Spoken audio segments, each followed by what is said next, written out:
Bonjour, bienvenue dans cette vidéo, je vais vous présenter la pyramide de l'inconfort de l'adversaire. Salut, c'est Fab de progressiotennis.com, donc en 5-0 pendant 5 ans, moniteur tennis depuis 92 et prof agrégé de physique-chimie. Alors, la vidéo d'aujourd'hui va concerner le résultat que vous mettez dans vos intentions. C'est-à-dire, j'avais déjà présenté une méthode pour faire comprendre la tactique à un enfant de 5 ans, c'était la méthode SI. SI pour situation et intention. En fait, on reçoit la balle de l'adversaire et donc on va se retrouver dans une certaine situation par rapport à la position où on est, par rapport à le type de balle qu'on reçoit. Donc ces situations, soit elles sont faciles, soit elles sont moyennes, soit elles sont difficiles. Donc on a un petit S, S moyen ou un gros S. Alors, quand on est dans une situation facile, c'est là où on va pouvoir en fait avoir de l'ambition au niveau de son intention. C'est-à-dire pouvoir faire quelque chose d'intéressant et en tout cas de difficile pour l'adversaire. Donc du coup, généralement, quand on a une petite situation, donc c'est facile, on peut tenter quelque chose d'important.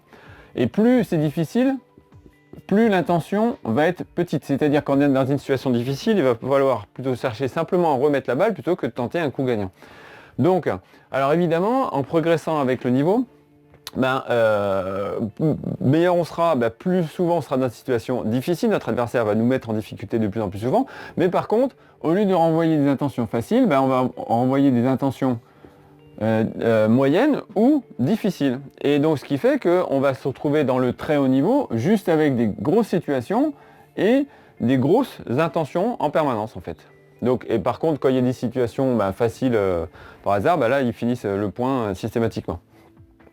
Donc par contre, c'est bien d'avoir une intention, d'avoir essayé de faire quelque chose pour l'adversaire, mais il va falloir savoir si notre intention a été intéressante, positive ou pas.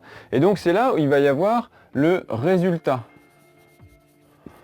Le résultat de votre coup, donc qui vient d'une certaine intention. Donc ces résultats, donc ça va être la méthode SIR, SIR. Ce résultat, il va appeler à différents niveaux. Et c'est là où je vais avoir une pyramide du résultat qui va correspondre à l'inconfort que je vais présenter à l'adversaire. Cette pyramide, elle a 7 niveaux. Donc premier, deuxième, troisième, quatrième, cinquième, sixième et septième. Alors le premier niveau va être fauter. Je vais donner en fait que des verbes. À chaque niveau, ça va être fauter. C'est-à-dire faire la faute. Quand vous faites la faute, vous, forcément, l'adversaire, il est dans le confort le plus total. Il n'a rien à faire. Ensuite, le deuxième niveau, ça va être donner.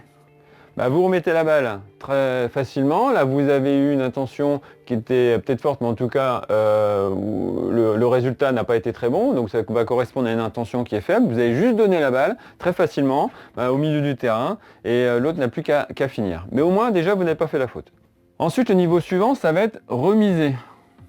C'est-à-dire que vous allez pouvoir redonner la balle de manière un petit peu moins facile, pas juste au milieu du terrain, là, au niveau des lignes de service. Vous allez commencer à pouvoir allonger un petit peu, mettre en difficulté, un petit peu plus sur le côté, une direction qui va être un peu meilleure, mais c'est pas non plus le coup du siècle.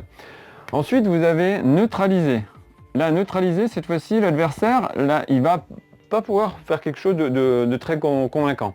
Vous allez pouvoir jouer profond ou bien sur les côtés. En tout cas, là, vous allez commencer à vraiment le mettre en difficulté. Donc, lui va être en inconfort, dans un certain inconfort en fait. Et donc, il va, cette fois-ci, contrairement à ici où il peut finir le point, il peut vraiment vous mettre en difficulté. Là, ce ne sera plus le cas pour lui. Donc il sera neutralisé et donc là vous allez pouvoir revenir vous dans une situation de confort un petit peu plus importante. Ensuite, vous avez le bousculer. Cette fois-ci, vous avez réussi à donner un coup un petit peu plus tranchant et l'adversaire va commencer à être pris de vitesse, va commencer à être dans une situation inconfortable, il va commencer à être plus dans la situation où lui va défendre et donc du coup vous allez commencer un petit peu à lui faire mal. Donc là ça commence à être bon signe. Vous êtes au niveau 5 ici et là vous allez commencer à prendre le dessus sur l'adversaire. Ensuite le niveau 6, là vous allez faire trébucher l'adversaire. C'est-à-dire que là, il va juste pouvoir remettre la balle, il va vous la remonter, il a réussi à la récupérer, vous n'avez pas fait le coup gagnant, mais par contre, il va vous lever la balle et vous n'avez plus qu'à finir derrière. Donc là, vous lui avez fait mal. Et donc du coup, vous allez pouvoir vraiment prendre le dessus sur le coup d'après. Et enfin, le dernier, là, c'est assommer. Assommer, qu'est-ce que c'est? Eh bien, c'est que vous avez fait un coup gagnant, mais là, il ne l'a pas touché, ou il a fait la faute directe. Et donc du coup, vous allez, là, vous avez fini le point, vous avez fait un coup gagnant, vous l'avez complètement mis out. Et donc là, il est dans un inconfort forcément total, puisqu'il n'a pas réussi à rejouer le point.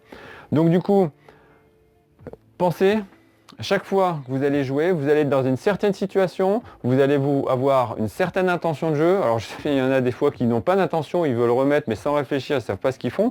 Donc déjà, posez-vous la question, est-ce que vous avez envie de faire quelque chose de cette balle? Déjà, et est-ce que c'est ce que vous avez envie de faire, est-ce que c'est quelque chose qui est facile pour l'adversaire ou difficile? Est-ce que vous avez eu de l'ambition ou pas dans le coup que vous avez joué là? Et ensuite, observez le résultat, est-ce que ça a fait mal?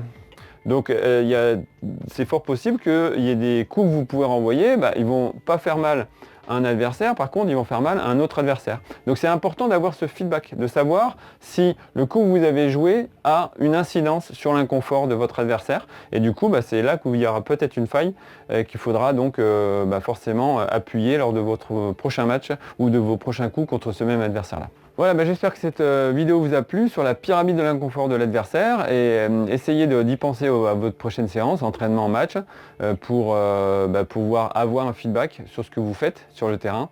Et puis si cette vidéo vous a plu, n'hésitez pas donc liker, partager, taguer un ami, ça me fera plaisir et ça me motivera pour des vidéos supplémentaires. Allez, ciao!